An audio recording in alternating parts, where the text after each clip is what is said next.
Welcome to my channel, Sunshine Shoulders. I'm Calvin. Subject of my vlog today is the Filipina haircut. Jealous women in the Philippines will cut your lunchbox off based on a true story. But before I get started, let me welcome my new viewers and new subscribers. Thank you so much for your kindness, your generosity, and your support of my channel. It's truly been amazing, and I'll never take that for granted. I left the rat race December 2018, never to return. I'm on record as saying I would never jump back on that hamster wheel under no circumstances.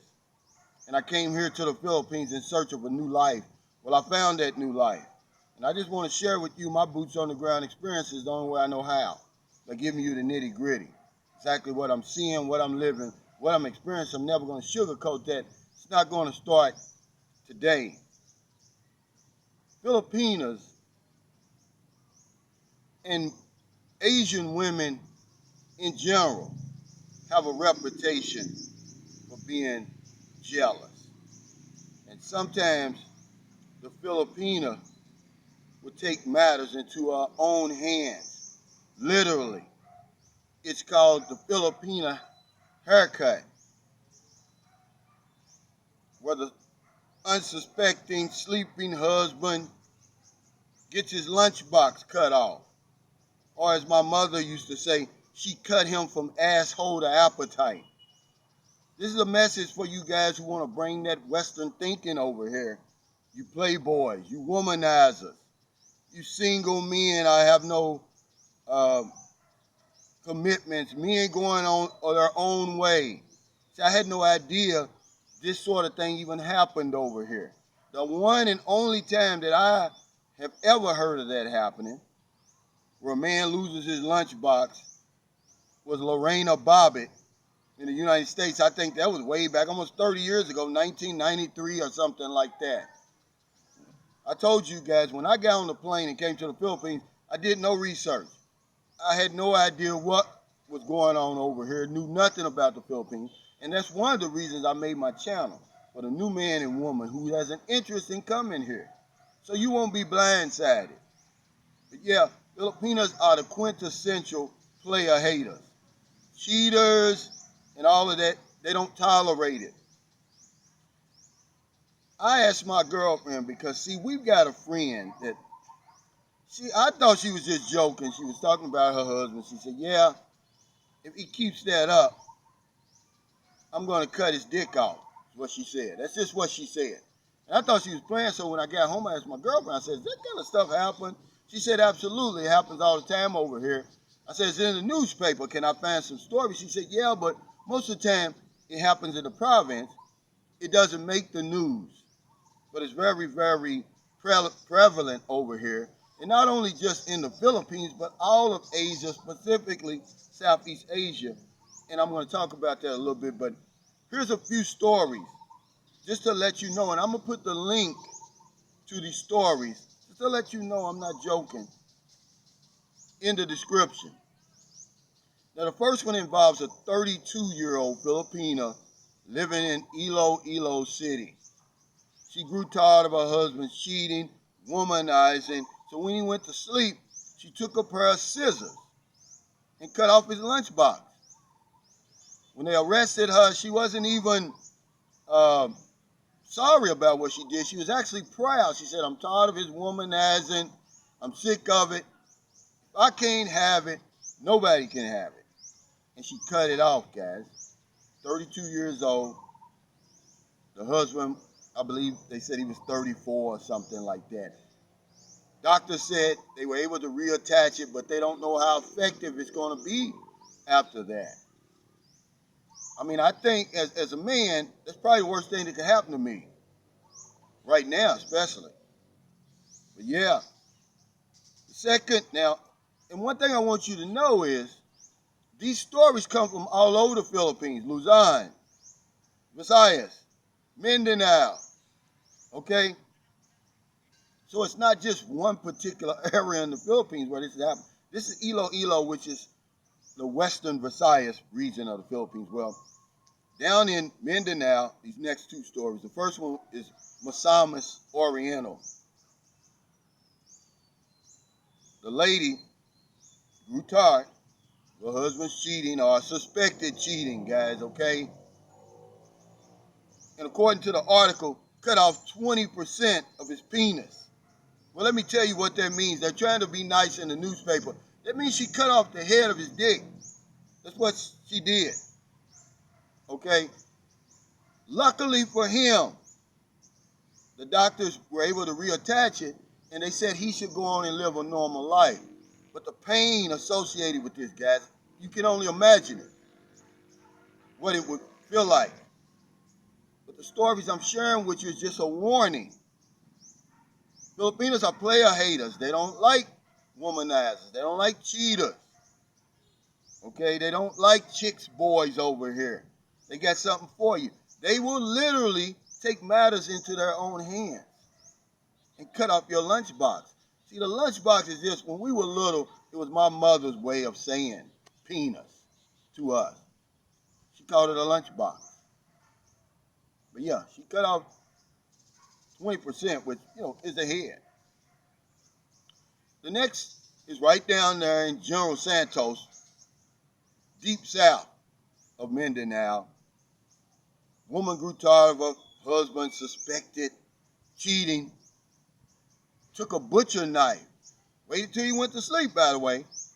All these stories, the man was either asleep or he was drugged. He wasn't awake, obviously. So that's what, when a guy says, yeah, you piss off these Filipinos over here if you want to, you got to sleep sometime, he said. He said this in one of my comments on one of my live streams a couple of weeks ago. How true of a statement was that? He goes to sleep, she takes a 12-inch butcher knife, cuts him off to 1 centimeter is left. Okay? Sad to say, doctors reported they won't be able to reattach that. He will have no more action for the rest of his life. This is pretty bad, man. I was upset reading the stuff because that's about as sneaky and about as ornery as you could do. You catch a man at his most vulnerable moment and you cut his manhood off. Or as my mother said, you cut him from asshole to appetite. I think it's evil, but it happens over here a lot. Southeast Asia, a lot. East Asia, a lot. All around Asia. Now, this next one was a Filipino, but even though she cut off her husband's penis, it wasn't in the Philippines. She was an OFW over in Kuwait City. He was cheating again, according to her. See, that word cheating that I always talk about on my live streams, man, it's taking on a life of its own.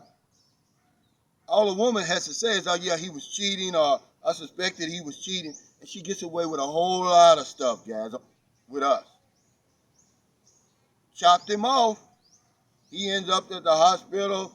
According to the medical reports, he has a deep wound to his manhood, he said. There's an old saying in my neighborhood that if you keep hanging around the barber shop, you're going to get a haircut. You keep on testing the Filipinos' patience with all this running around and womanizing and being a playboy and all that, man. If you're going to get a haircut, you're going to get the Filipino haircut. And one guy says, oh, well, it never happened to a foreigner. Well, you could be the first one. I'm just warning you. I'm not saying it's going to happen to you. I'm saying it's prevalent over here. My son's mother was very capable of that.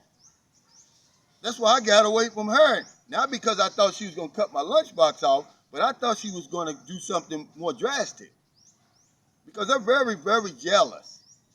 And if it makes you feel better, say, oh, Calvin, it happens all over the world. Okay, that's fine. When I come to visit your ass in the emergency room, and you sitting up there with a mummified dick, your dick wrapped all up, it may work, it may not later on. I mean, if that makes you feel better that it happens all over the world, then okay. But I'm just warning you to let you know, man, that Western thinking, sometimes it don't work over here. But I'm not going to pick on the Filipino, man. I'm telling you, it happens all over Asia. 24-year-old Cambodian woman in Thailand cuts off her Thai husband's dick because he was cheating and threw it out the window. Now, whether or not, doctors aren't for sure. They said, well, we can attach it, but we're not for sure if it's going to work or not. 48-year-old Vietnamese woman living in America, by the way. I never even heard of this. Southern California, Garden Grove. Grew mad at her cheating husband. Got him drunk, drugged him, cut his dick off, and threw it in the damn garbage disposal. I don't even have to keep going with that story. You know it's not going to work again. Okay? Taiwanese woman seduced her soon-to-be ex-husband. Cut his dick off. Chinese woman. Her married now. This guy's married and she knew it. Ex-lover, because after she cut off his dick, she beat him to death with a hammer. When I told John that story, he said, well, hell, if you cut off my dick, you might as well kill me too. So it kind of makes sense to me. Yeah. So guys, if you keep hanging around the barbershop over here, you're going to get a haircut. The Filipino haircut. If you want to keep testing her patience with all that men going their own way stuff. I'm single with no commitments. I'm a playboy. I'm still young. I'm not married. It's not cheating stuff. Then you're in for a rude awakening. Yeah, and that's pun intended. Because all of these guys said they woke up to intense pain and bleeding. If you want that, then come on over here with that foolishness. It's just something I want to talk about, man. I'm going to give you the 360. I'm not going to talk about immigration stuff all the time. I'm not a lawyer, guys, okay? I don't work at one of them immigration places. One of my subscribers messaged me. Now, I just was talking about this yesterday, but evidently he missed the live stream. They turned away 3 foreigners just this week in the Philippines trying to get in here without a valid visa right now because they were married to a Filipina. 2 of them was, and one of them had a Filipino fiance over here. They don't give a damn about that, man. You can't get in here right there. And he said, hey, Calvin, I've been married to a Filipino for X amount of years. Can I get in the Philippines without her? I've got the Philippine marriage certificate. No, you can't do it, guys. It was so bad last week that the Bureau of Immigration had to issue a special notice to let us dummies know that right now you can't get in the Philippines as a tourist. You have to have a valid visa, guys. Whatever valid visa you have, a 9A, 13A, SRRV, whatever it is.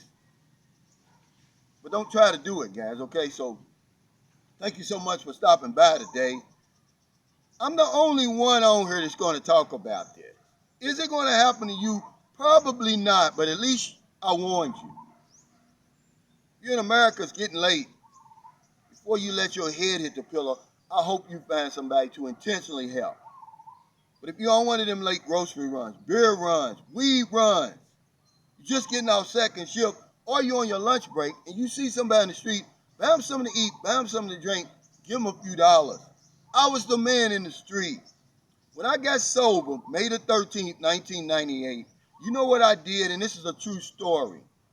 I went around to my favorite watering hole, which was the corner of 34th and Broadway.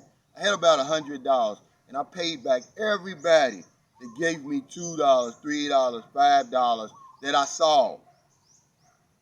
They helped me make it from 1 minute to the next, one day to the next, man. I was in bad shape, but they helped me, and I'm so thankful they did because without their help, I wouldn't be here today. So don't give me a pat on the back. I'm not looking for any recognition. I'm just paying it forward what somebody did to me. I'm going to keep on reminding you. If you're in the Philippines, it's about 8 a.m. Saturday morning, my favorite place. Center Mall, riding my bike. It's been raining so much. My tennis tournament was canceled yesterday. All matches were canceled yesterday. They will be rescheduled today. I hope. You see it's overcast right now, but it's not raining. There's no excuse why we shouldn't intentionally go out and try to find somebody over here to help. Millions out of work. Businesses closing. The little mom and pop businesses, by the way, that keep this country going. There's not a day goes by that I don't intentionally go out and help somebody. Because if I don't know anything else, I know this one thing for sure. When we help other people, we help ourselves. Take care, stay safe, stay COVID free. I'll see you next time.